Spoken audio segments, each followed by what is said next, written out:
दोस्तों, अमेरिका ने ठोक दिया प्रतिबंध जिससे पूरा भारत हिल गया। भारत का एक्सपोर्ट सिस्टम चरमरा गया। भारत के इकोनॉमी पर पड़ेगा इसका बेहद बुरा असर।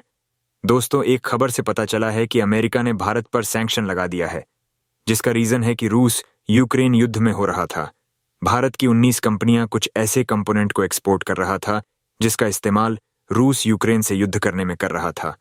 दोस्तों, सबसे हैरान करने वाली बात यह है कि यह फैसला ऐसे समय में लिया गया है जब अमेरिका और कनाडा में खालिस्तानियों द्वारा निज्जर सिंह की हत्या केस के मामले में एक भारतीय नागरिक की कथित भूमिका को लेकर इन दोनों देशों के बीच तनाव बढ़ गया है। दोस्तों, ये पूरा मामला क्या है, ली समझते हैं इस वीडियो में और बनी रहिए वीडियो के अंत तक।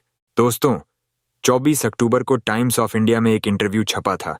इस इंटरव्यू में भारत में अमेरिकी राजदूत एरिक गेरास्टी ने कहा था कि अमेरिका इस मामले में तभी संतुष्ट होगा जब पन्नू की हत्या की कोशिश को लेकर जिम्मेदारी तय की जाएगी।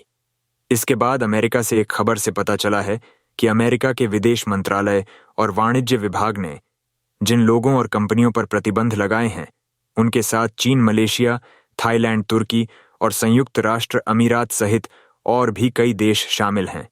जो अमेरिका ने इन देशों पर आरोप लगाया है कि यह सब देश ऐसे सामानों का एक्सपोर्ट करते हैं रूस में जिनका इस्तेमाल रूस यूक्रेन के खिलाफ युद्ध में करता है, जिसमें माइक्रो इलेक्ट्रॉनिक और कंप्यूटर न्यूमेरिकल कंट्रोल आइटम शामिल है। इन सब वस्तुओं की पहचान अमेरिका के वाणिज्य विभाग और ब्रिटेन, यूके और भी कई यूरोपियन देशों ने की है। अमेरिका पहले भी भारत के कई कंपनियों को निशाना बना चुका है। दोस्तों, पिछले वर्ष भी अमेरिका ने भारत की एक कंपनी को प्रतिबंधित किया था, जिसमें आरोप लगाया था कि यह कंपनी रूस की मदद करता है ऐसे सामानों को देखकर जिसका इस्तेमाल रूस यूक्रेन युद्ध में कर रहा है। दोस्तों, तो आइए जानते हैं वह कौन कौन सी कंपनियां हैं और कौन लोग हैं जिन पर अमेरिका ने प्रतिबंध लगाया है और इस प्रतिबंध का क्या मुख्य रीजन बता रहा है। दोस्तों, अमेरिका के विदेश मंत्रालय ने जो प्रतिबंध लगाने वाली सभी कंपनियों की सूची तैयार की है, उसमें से भारत के उन 4 कंपनियों का भी नाम दिया है और उनका विवरण भी दिया है जिस पर किस वजह से प्रतिबंध लगाया गया है, जिसमें से पहले company Ascend Aviation India private limited company है, Marks TSMD global private limited company और फुटरेवो कंपनियां शामिल हैं।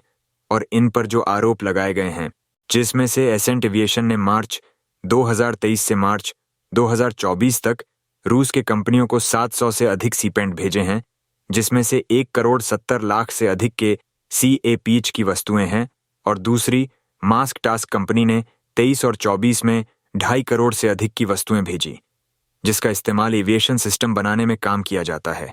इसके अलावा एसएमबी ग्लोबल लिमिटेड कंपनी पर आप है कि 3.5 करोड़ से अधिक की ऐसी वस्तुएं रूस को भेजी है जिनका इस्तेमाल रूस इंटीग्रेटेड सर्किट CPU और भी अन्य कंपोनेंट बनाने में किया है।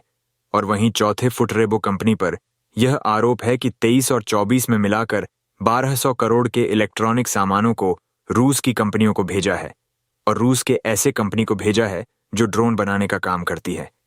इसके अलावा भारत के Aabhar technology services private limited company, Denvas services limited, Galaxy bearing services, इनोवेयो ventures, ADG engineering private limited और खुशबू अर्निंग प्राइवेट लिमिटेड, ये सारी कंपनियां शामिल हैं।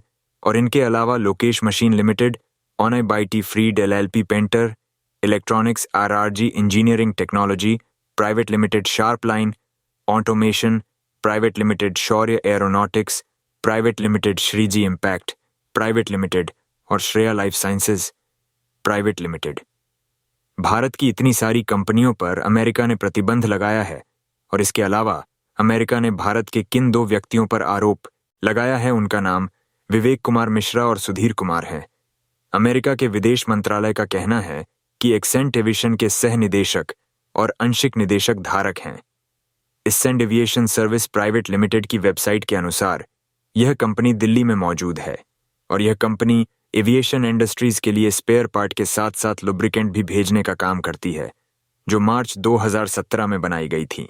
और वहीं जब से रूस ने यूक्रेन पर आक्रमण किया है, तब से रूस पर अमेरिका सहित ब्रिटेन और यूरोपियन संघ के साथ ऑस्ट्रेलिया, कनाडा और कई देशों ने रूस पर 16,500 से अधिक के प्रतिबंध लगाए हैं। और इन देशों में रूस के विदेशी मुद्रा को फ्रीज कर दिया गया है, जो करीबन $276 अरब के आसपास है। और वही यूरोपियन संघ ने भी रूस के 70% प्रॉपर्टीज को फ्रीज कर दिया है और स्विस बैंक के लेन देन से भी बाहर कर दिया है। आपकी जानकारी के लिए बता दें, Swiss bank corporation, French society de bank Swiss, German Schweizerischer bank Verein यानी society de bank Swiss, German Schweizerischer bank Verein, जो एक सुरक्षित मैसेजिंग सेंटर है जिसके माध्यम से दुनिया को आवश्यकता अनुसार पेमेंट लेन देन कर सकता है और अंतर्राष्ट्रीय कारोबार में बहुत ही मदद मिलती है। दोस्तों, आपको बता दें, विदेशी सलाहकार और भारत के डी इमेज इंस्टीट्यूट के अध्यक्ष रविंद्र सचदेव कहते हैं, जिन कंपनियों पर प्रतिबंध लगाता है उन कंपनियों को स्विफ्ट बैंक में ब्लैक लिस्ट में डाल दिया जाता है और इसके बाद यह कंपनियां अंतर्राष्ट्रीय बाजार में उन देशों के साथ व्यापार नहीं कर सकती हैं जो रूस यूक्रेन युद्ध के खिलाफ होती हैं। और इसके साथ साथ प्रतिबंध लगाए गए कंपनियों की जो भी संपत्ति उन देशों में होती है वहां पर उन्हें फ्रीज कर दिया जाता है। और ऐसा करने का मुख्य रीजन अमेरिका का सिर्फ रस को आर्थिक और मानसिक क्षेत्र में नीचे गिराना है, क्योंकि अमेरिका चाहता है कि रूस की अर्थव्यवस्था बहुत ही नीचे निकली स्तर पर पहुंचे जाए और डिफेंस इंडस्ट्रीज को वो वस्तुएं न मिल पाए जिसकी मदद से वह अपनी डिफेंस सेक्टर को बढ़ाता है और यूक्रेन के खिलाफ युद्ध लड़ रहा है। लेकिन वही भारत के कुछ जानकारी के अनुसार इन कंपनियों पर प्रतिदिन प्रतिबंध लगाने से भारत और अमेरिका के संबंधों पर कोई खास बुरा असर नहीं पड़ेगा, क्योंकि बताया जा रहा है कि दोनों देशों के बीच पहले से ही संबंध अच्छे चल रहे हैं और वहीं रूस के राष्ट्रपति व्लादिमीर पुतिन की इन प्रतिबंधों से हमें कोई खास प्रभाव नहीं पड़ेगा। और वहीं अमेरिका के अटलांटिक काउंसिलिंग के अनुसार उसका तेल व्यापार तेजी से चल रहा है और जिसका आर्थिक लाभ रूस को हो रहा है। और वही इंटरनेशनल एटॉमिक एनर्जी एजेंसी का कहना है कि रस प्रतिदिन 80 लाख बैरल तेल का एक्सपोर्ट कर रहा है, जिनमें से बड़े खरीदार भारत और चीन हैं। और वहीं लंदन के किंग कॉलेज के शोधकर्ताओं के अनुसार रूस, जॉर्जिया, बेलारूस और कजाकिस्तान जैसे देशों से उन सामानों को भी इंपोर्ट कर रहा है जो प्रतिबंधित हैं। दोस्तों, इससे साफ नजर आ रहा है कि रूस पर अमेरिका द्वारा लगाए गए प्रतिबंधों का कोई भी असर नहीं पड़ रहा है, लेकिन इसका असर कुछ न कुछ रूस को कहीं ना कहीं होता होगा। और वहीं अमेरिका द्वारा भारत के 2 व्यक्तियों सहित 19 कंपनियां पर प्रतिबंध लगाकर भारत की छवि को खराब कर रहा है, जो भारत के लिए एक चिंता का कारण है। दोस्तों, आपको क्या लगता है कि भारत के ऊपर लगाए गए इस प्रतिबंध से भारत अमेरिका के रिश्तों में दरार आएगी या भारत की अर्थव्यवस्था पर इसका कोई असर पड़ेगा? नीचे कमेंट सेक्शन में लिखकर हमें जरूर बताएं। फिर मिलते हैं एक नई जानकारी के साथ। तब तक के लिए धन्यवाद। जय हिंद, जय भारत।